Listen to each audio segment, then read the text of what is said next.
Бум, бум, бум. Револуција во етерот.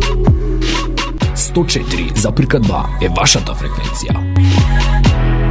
Во циклус емисии за лажни вести кој го спроведува Сдруженијето Доверба Куманово со поддршка на МИМ преку проектот Писменост за вести и дигитална писменост, справување со лажните вести, ја реализираме емисијата во која своје учество ќе земат родители, педагози и професори.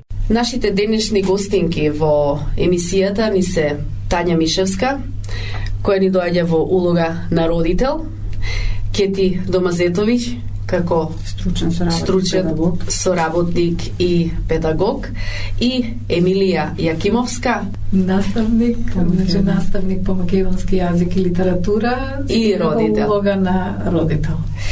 Јас ви се заблагодарам за вашето денешно гостување во емисијата и ќе ја започнеме емисијата со тоа што имаме многу лажни вести, многу лажни информации кои што се пласираат. Како тие делуваат врз младите, но и како ние ги прифаќаме тие лажни вести, лажни информации. Повелете, Емилија Јакимовска. Вака, за да детектираме нешто дека предизвикува страф или паника, прво треба да ја знаеме целта на лажните вести. Која е целта на лажните вести и зошто се пласираат? Лажните вести имаат за цел да предизвикаат страф, да предизвикаат, значи, паника, несигурност меѓу членовите и најчесто се пуштаат за да се дефокусира вниманието од некој настан кој што треба да не се забележи многу или многу малку да му се обрне внимание на некој настан. Овие лажни вести може да влијаат на луѓе, значи, кои се засегнати и луѓе кои ги читаат тие вести. Значи, влијанието е многу слабо ако не ги читаме. Едноставно, јас не ги читам лажните вести, не ги пласирам на моите деца, на моите ученици и тие не може да имаат влијание врз нив. Но вести кои нас лично не засегаат, кои ги засегаат нашите деца, веќе тука станува збор за влијание и тука станува тој страф, паника, несигурност дека нешто ќе се случи, дека нешто може да прочитаме што ние не сакаме. Значи, повеќе лично кога не засега, отколку онака кога е на глобално ниво. Но еве, велите, ќе ве прекинам, се извинувам. Велите дека не ве засега, но еве кога сите ние користиме социјални мрежи, социјални медиуми, кога ќе излезат, нели, со големи букви, сепак ни го зема вниманието, сакале ние или не, ќе кликнеме, ќе отвориме и ќе видиме нешто или ќе прочитаме нешто, зашто подоцна ќе велиме, нели, зошто го читам ова, ние како возрастни сваќаме и разбираме дека тоа е лажна вест, но помладите тоа не може да го детектираат. Ви се има, нели, случајно да отворите една таква вест? Да, големите букви со различни појаки бои, тоа го привлекува нашето внимание. Морам да кажам дека не може сега да селектираме дека тоа глобално сите возрастни не го читаат или не привлекува внимание. Имаме ние возрастни луѓе кои постојано ги читаат тие вести. Значи, имаме луѓе кои не се доволно информирани, имаме луѓе кои ги интересираат тие вести, без разлика дали се добри или се лоши, или едноставно си ги читаат сите вести што ќе им излезат на социјалните мрежи. Конкретно зборувам за мене, кај мене се исклучени. И воопшто, гледајќи ги порталите кои претходно сум прочитала дека нешто не е вистина, не верувам на тој медиум, не верувам на порталите и затоа не обрнувам многу внимание и не може да ме засегне. Но проблемот е колку ние возрастните можеме да ги одделиме работите дали веста е и точна или е лажна вест. Тоа е, значи, главниот проблем кој се јавува, ева и Тања може од страна на родител да каже. Па всушност најголем проблем е да препознаеш дали се работи можеби за некаква, тоа не мора да биде потполно лажна вест. Меѓутоа, секако и не мора да е вистина.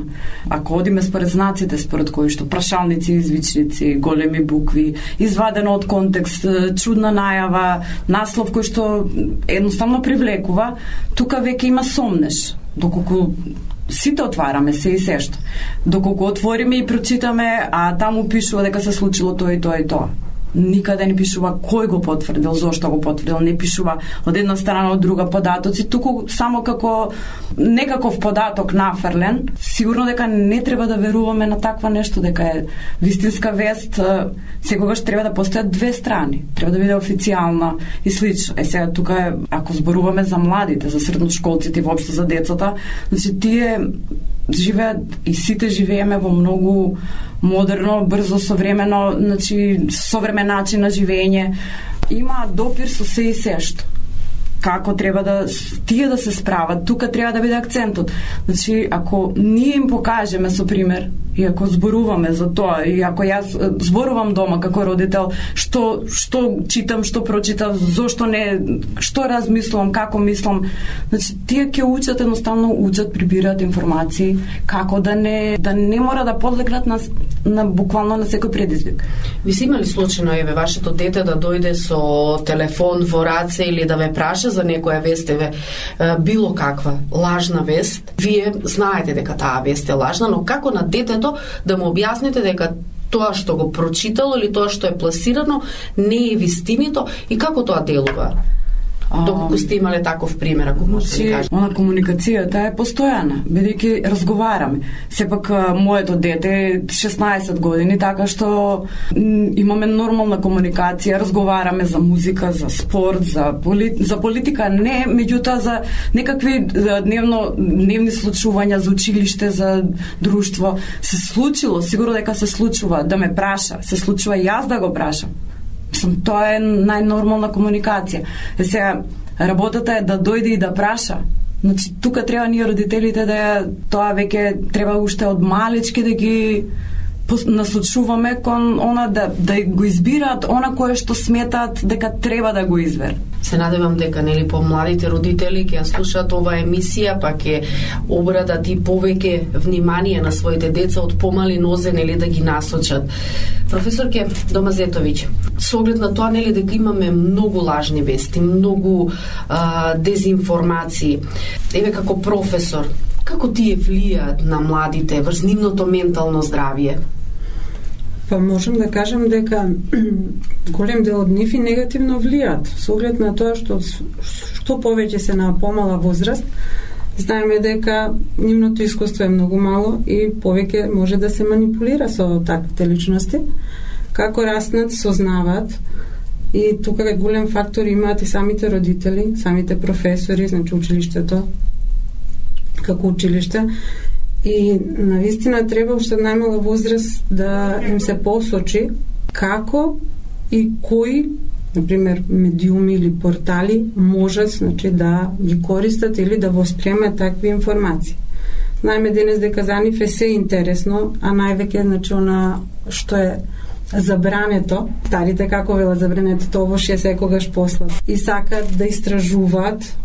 Морам да кажам, ова модерно општество и информатичко општество, некогаш самите млади се многу поспремни отколку нивните родители, така да не можат ни да ги следат што тие се можат да гледаат, да видат, отварајќи разни, значи, сајтови, но затоа многу треба да се обрне внимание и од медиумите, бидејќи јас тоа сега не сретнав последни век. Можем да кажем и повеќе од деценија, некои цензурирани емисии што им се пласираат дали на ТВ програмите или пак на интернетот, каде што до одредена возраст навистина не би требало да биде во контакт или да дојде до нив. Затоа што сепак колку се помали тие го сваќаат, тоа го земаат како здраво за готово и мислат дека така треба. Но не секогаш родителите можат да видат и не се во состојба да реагираат. Затоа имаме и многу за жал. И да детектираат и да реагираат. Да, за жал. Значи, може секој тоа да го... Так.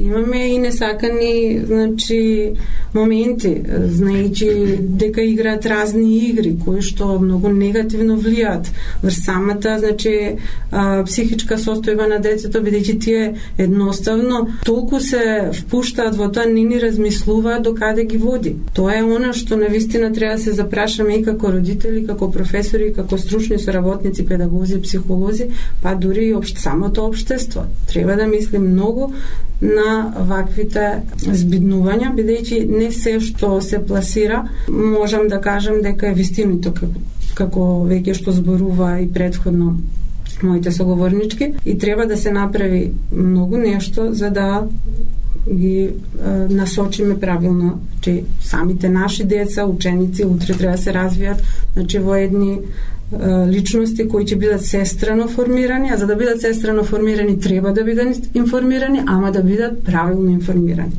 Значи во едни здрави личности. Во претходните емисии со вашите ученици кои што ги направивме, кажа дека треба многу родителите повеќе да разговараат со децата, да ги посочуваат на оние негативности кои што може да ги сретнат.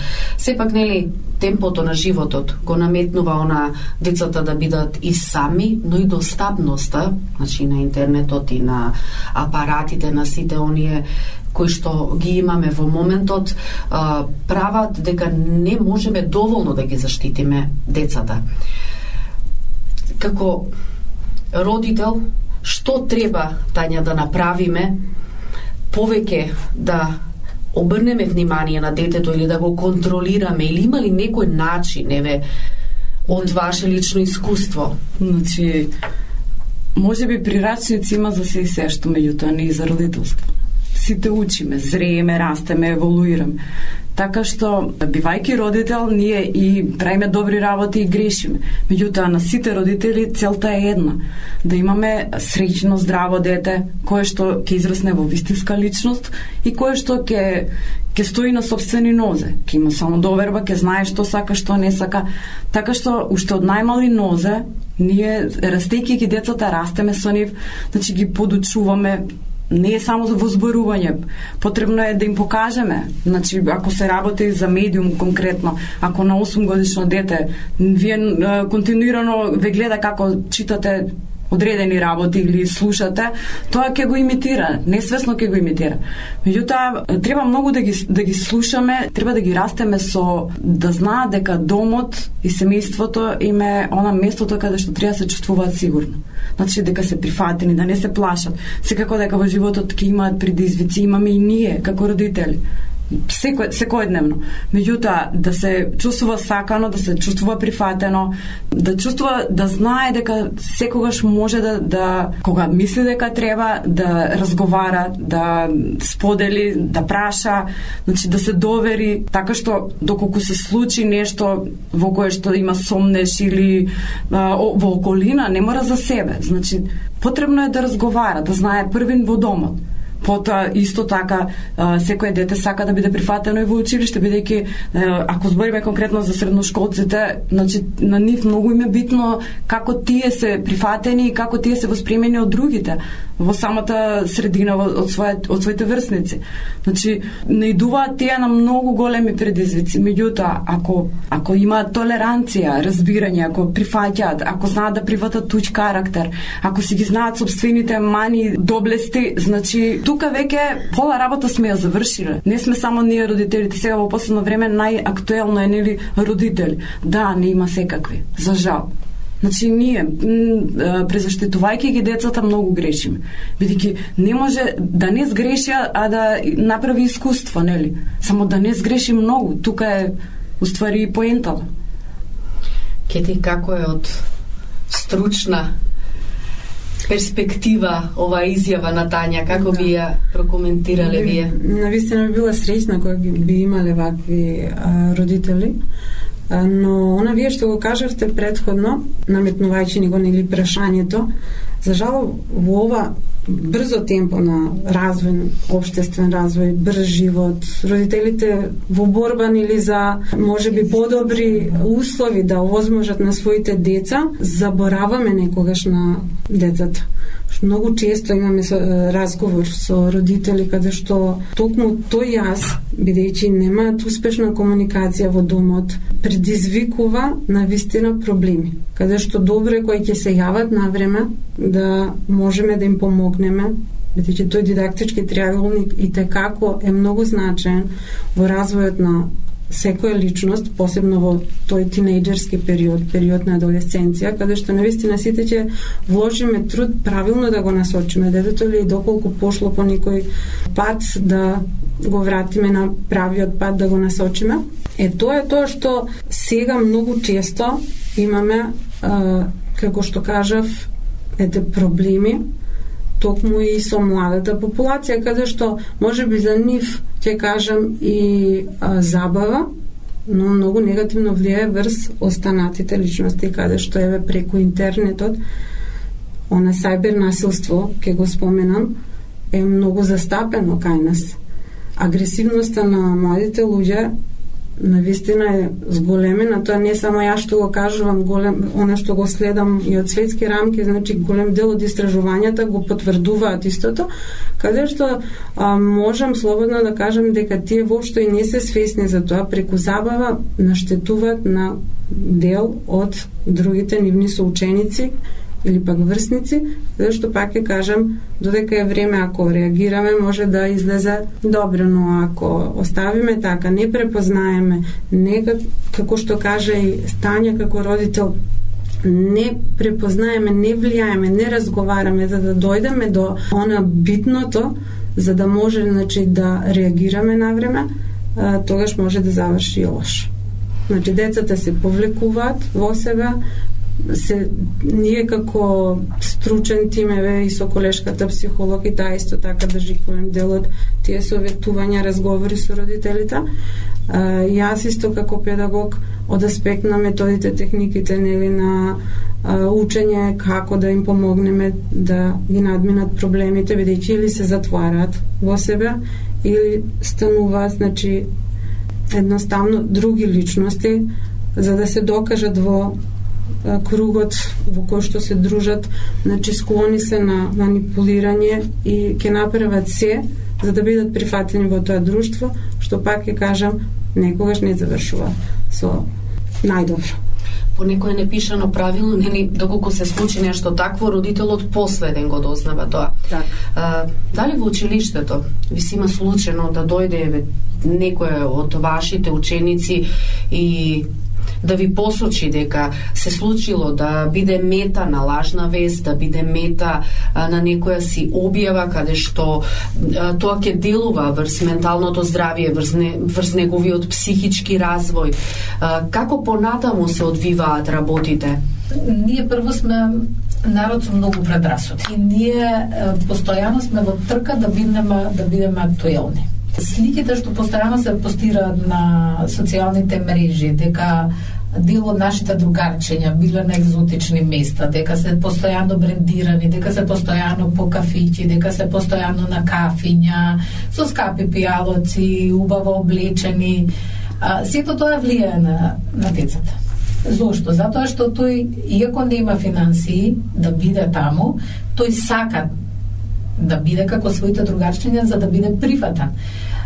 Ние уште не сме ги едуцирале нашите деца дека таквите другарчиња не треба да ги отфрлаат, дори имаме и подбивање од страна на децата, па имаме групирање на деца, па имаме богати, сиромашни, што можам да кажам дека порано не сме го забележувале толку како денеска тоа што го правиме. Значи ние имаме случај ако дете дојде во обична маичка да биде исмејуван зошто не е брендирана маичката. Сето тоа влијае во тоа повлекување на детето. Од една страна дел од нив се повлекуваат, но дел од нив стануваат агресивни. Тие мора да го привлечат вниманието на своите другарчиња со агресија, со наметнување, за да бидат прифатени од таа околина. Тој нема финансии да биде постојано со нив, ама може да се наметне со своето однесување и да го прифатат по група затоа што тој е интересен. А тој е интересен што правени глупости. Па може да пуши марихуана, може да направи разни глупости, затоа што тој ќе забавува таа група на луѓе, другарчиња која во моментот го отфрла. И на тој начин ќе биде прифатен и ќе го привлече вниманието што може би го нема дома, вниманието што го нема од своите другарчиња и вниманието на нас возрастните. Значи на нас наставниците ни се случува од дел од учениците да бидеме привлекувани со нивното внимание, затоа што тој ќе направи некоја глупост на час и сите ќе му се смеат. И на тој начин Тие ќе го бараат да ги забавува на час за да го одвлече вниманието од наставата, од учење, од домашните задачи, и тоа е можеби интересно еднаш, два пати. Но после тоа, ако најдат во меѓувреме некоја друга забава, тој пак ќе биде отфрлен. И постојаното играње на агресивни игри од рано наутро, значи да гледаш ти тепање, удирање, убивање, само по себе предизвикува агресија. Значи, тој игра игри и го крши маусот затоа што изгубил. Сето тоа, не знам, ние можеме во некој сегмент да реагираме. Но мора, значи, многу поголема едукација од училиштата, многу поголема едукација и на родителите. Па да, тоа го спомнав и јас, да, баш. Како што кажа Тања, ние постојано некаде брзаме. Ние немаме време за своите деца. Ние се враќаме, излегуваме рано со бајле, се враќаме касно навечер. Јас кога се вработив, првото вработување, бидејќи не ми беше во Куманово, излегува во 6 часот са бајле, се враќа во 9 навечер. Моето дете викаше: мамо, кога ќе се отпишеш од тоа школа? Значи, му требаше моето внимание. А на секој дете му треба внимание. Му треба внимание од родителот, му треба внимание од семејството, му треба внимание и од нас наставниците. Сега треба некои промени да се воведат. Тие промени може да бидат и болни, може да бидат и макотрпни, но ние не смееме да се дозволиме генерациите што доаѓаат да растат во таква агресија и со такви предрасуди. Затоа што сликите што се постираат постојано и сами сме сведоци дека не се вистините. Колку тие може да забележат дека сликите не се вистините. Сега имам и јас програм на телефон и многу убаво излегувам кога ќе се сликам. Не секој може да оди на екзотични. Колку од нас можеме да си дозволиме да одиме секој ден по кафани, да излегуваме, да шетаме. Значи може да направиме, да најдеме некоја слика било од каде и потоа да се тагираме дека сме таму. Ова е многу комплексно прашање, значи барам многу внимание, многу стручни соработници. Во образованието сме постојано нешто не изненадува на кое ние не сме подготвени. Имаме деца кои боледуваат од разни болести, кои тоа нивната околина не го знае. Имаме деца кои се обиделе да се самоубијат. Имаме деца кои ни бегаат од час затоа што им се случило нешто дома. Професор Кедоназетовиќ вела дека доколку бара детето внимание, но има дома се. Има внимателни родители кои што се грижаат, му даваат љубов, едноставно има се. Но надвор е друга личност. Надвор сака да се представи, значи во друга личност и го бара вниманието од неговите врсници или сака да биде лидер и таа слика повторно поминува во негативна слика. Вака, да, имате право, значи имаме секакви личности што во текот на својот развој се развиваат во такви карактери. Мора да има повторно нешто во кругот на семејството, затоа што пак ќе се навратам денес во тој брз технолошки развој, каде што самите родители не секогаш можат да му обрнат внимание во моментот кога му треба на детето. Тоа време го надокнадуваат со купување на скапи подароци, водење на разни зимувања, летувања, доколку се во можност, нели? Или купување на брендирана роба, што од најмали нозе се научува на тоа. Не се радуваат. Тоа е моментално нешто што тие го почувствуваат и не се радуваат на тоа. Ако се вратите наназад, сите ние сме биле деца. Постоело многу поинакво општество каде што ние на се нешто сме се радували. Сега и тогаш имало, значи разни семејства, разни детинства од нашите, например, генерации, но сепак денес мора да се сложиме сите дека години наназад моралните вредности многу се изменети. Каде што сега на цена е да сте или прифатени во друштво, ако имате брендирана гардероба, ако шетате, не знам каде, како што спомена и Емилија и Тања, и како родител и како наставник, каде што на цена за да сте прифатен, повторно ќе кажам, во друштво треба да сте агресивен, наметлив, или ако од женската популација треба да нив модели на идентификација ме се она што се пласира во медиумите. Но дали тоа е правилно или не за градење на нивната личност, тоа е многу дискутабилно. Затоа реков, многу работи треба да се обрнат внимание, каде што треба да се знае цензурирани емисии, кои што навистина можеби морам да кажам, многу пари се фрла, а немаат никакво позитивно влијание.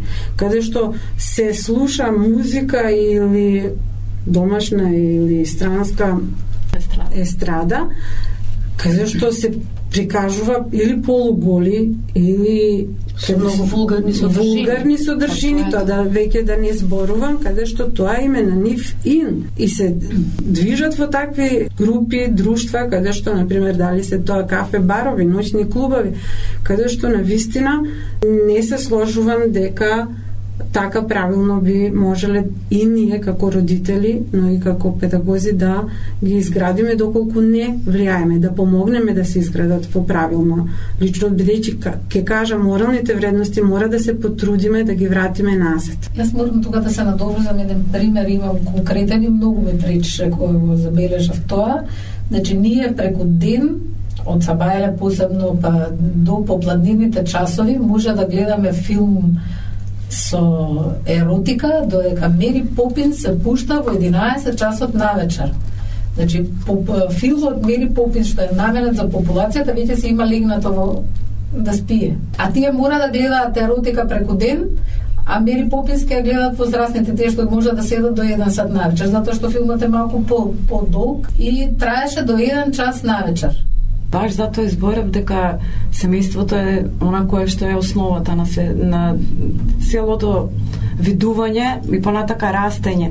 Нормално околностите ќе си го направат своето, меѓутоа да бира, да не сгреши многу. Тука е она кое што треба да ги научим. Комплексно е.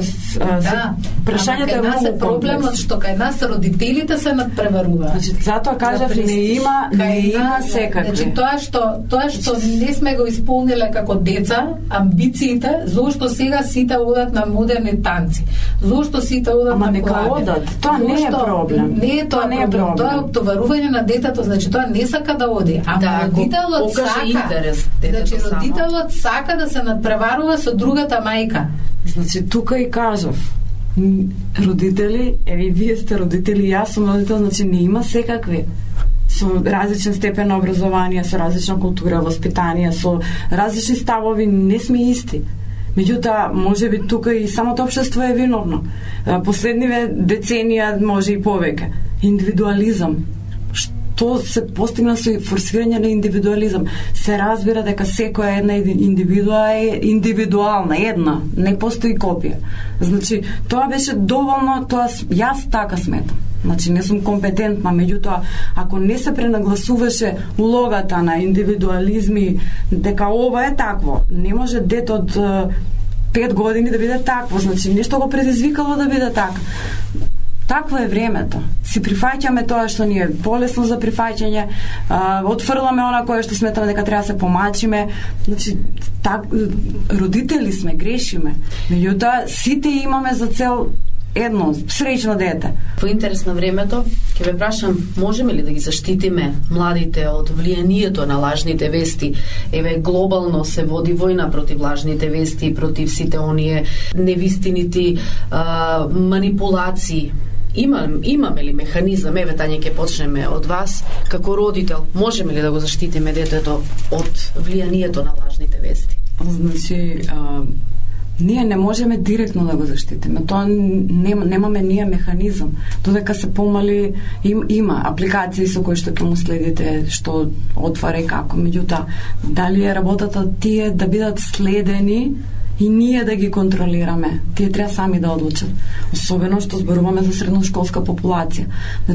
Ние мора да влијаеме, не може, туку мора да влијаеме на некој начин на кој што ќе им овозможиме на нашите деца да се чувствуваат пријатно во својата сопствената кожа. Први, да бидат дома прифатени, значи да разговараат. Ке мора како општество се погрижиме малку повеќе баш таа средношколска возраст до 18 години која што се третира како веќе постара, нели постари малолетници, што и како. Има многу работи кои што ќе мора да се направат за да може да ги колку толку да ги спасиме. Сега сепак карактерот, семејството од кое што излегува, значи условите во кои што растело или живее или оно што го гледа, да направиме што подобри луѓе. Бидејќи тие луѓе еден ден ќе застанат, ќе бидат родители.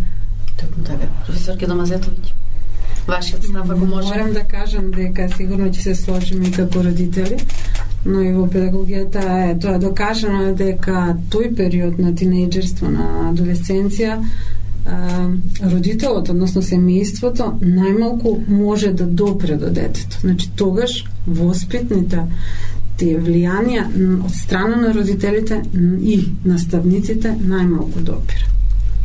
И затоа тука во тој период можам да кажам слободно дека средината исто така доста влијае. Затоа пак ќе кажам, ние како родители не смееме да се откажеме и како наставници. Има институции кои може, значи, тоа да направат, да токму и медиумите, пак ќе кажам, бидат цензурирани, како да може, значи, да се влијае, како младите да го користат нивното слободно време, правилно да го користат слободното време. Мислам дека голем дел од младите не знаат, кога ќе ги прашаме што е слободно време. Еве, вие како медиум можете да направите некои истражување, како анкета, да прашате како го користат слободното време. Имав можност себе да разговарам со моите ученици, кај што, например, кажат, па, што би правил во слободно време? Спијам, станам, јадам, ако одам во училиште, излагам на кафе. Значи, воопшто не им е организирано слободното време, но не можам да генерализирам дека тоа важи за сите. Значи, имаме навистина и ученици што напредуваат и одат навистина, цврсто стојат и одат напред, каде што имаат време, нели, и за спорт, и за музика, и за училиште, и еве невладиниот сектор исто така доста е застапен денес, каде што многу наши ученици, значи, се вклучени таму и можат да осознаат и за некои работи што можеби ние како формално образование не секогаш можеме да им понудиме, бидејќи наставните планови и програми се такви какви што се оди на подобро, нели, но сепак треба време, а тие таму го дознаваат многу и мислам дека соработката помеѓу доста институции со нас, значи училиштата, би довело да може да се направат промени. Еве, морам да поздравам вие како медиум на овој проект, што веќе мислам дека и предходно наши ученици учествуваат со друга група на професори, токму во подигањето на свест за ова медиумска писменост, каде што сметам дека поголеми информации подобро за секоја дете, за секоја личност, што понатаму ќе може, нели, да знае како да препознае што е добро, што не е и само да одлучи дали ќе го направи тој чекор или не. Емилија, ќе завршиме со вас почнавме, со вас и ќе завршиме, еве, во улога и на професор, и на родител. Јас имам таа среќа, значи, сите проблеми што се јавуваат кај децата и кај младите да ги работам преку литературните дела. И многу често поттикнувам моите ученици да се стават во улога на главните ликови и да прават разлика помеѓу доброто и злото. Значи, ако сметаат дека тоа што го одбрале, тој пат што го одбрале е добар, да ми го образложат зошто е добар, и ако е лош, зошто е лош, и да аргументираат. Кога ќе почнат да прават разлика помеѓу доброто и злото, тогаш сами ќе си го одберат патот. Влијанието е неминовно. И како родител, и како наставник, и како сите имаме улога во воспитувањето на младите личности, кога ќе им дадеме можност да го кажат тоа што го мислат и кога ќе им дадеме можност да ги истакнат своите квалитети, мислам дека тие многу брзо ќе научат да ги разликуваат лажните вести и вистинските вести. Јас ќе ви се заблагодарам за учеството во денешната емисија, бидејќи ни остана уште многу непоставени прашања и одговори кои што сака да ги слушнат слушателите. Се разбира доколку нели најдете време и желба, јас повторно ќе ве поканам во студиото на Радио Бум. Ви благодарам. Срце ми прифатиле. Ви благодарам.